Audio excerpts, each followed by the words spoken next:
আমি ভারতের পররাষ্ট্র মন্ত্রণালয়কে বলতে চাই, ভারতে অবৈধভাবে বাংলাদেশের যারা বসবাস করছে অবশ্যই তাদেরকে আমরা ফিরিয়ে নিতে চাই, আন্তরিকতার সাথে ফিরিয়ে নিতে চাই।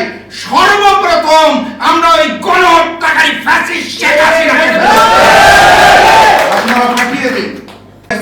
সম্ভবত নামটা ভুলও হতে পারে, পররাষ্ট্র মন্ত্রণালয়ের মুখপাত্র উনি গতকালকে একটা বক্তব্য দিয়েছেন প্রেস কনফারেন্সে, অনেকে হয়তো খেয়াল করেছেন, অনেকে করেন নাই।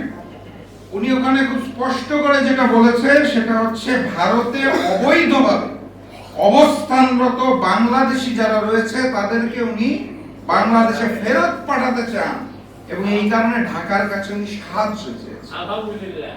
তো আমি দেখলাম নিউজটা, এই যে দর্শক সারি থেকে আলহামদুলিল্লাহ আসছে, আমিও নিউজটা পড়া মাত্র আমার মুখ দিয়ে এই শব্দটাই বের হয়েছে, আলহামদুলিল্লাহ।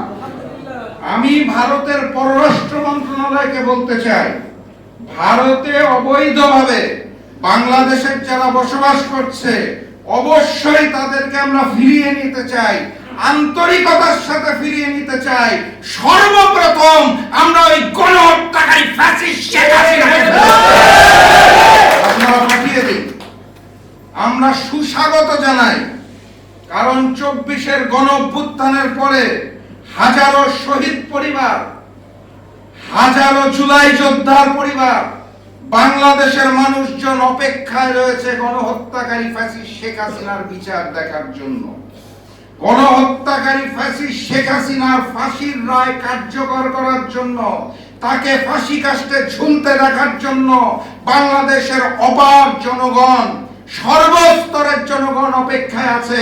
আমি ভারতের পররাষ্ট্র মন্ত্রণালয়কে বিশেষভাবে অনুরোধ জানাই, শুধু ঢাকা নয়, শুধু বর্তমান সরকার নয়, বাংলাদেশের সকল মানুষ আপনাদের সিদ্ধান্তকে স্বাগত জানায়।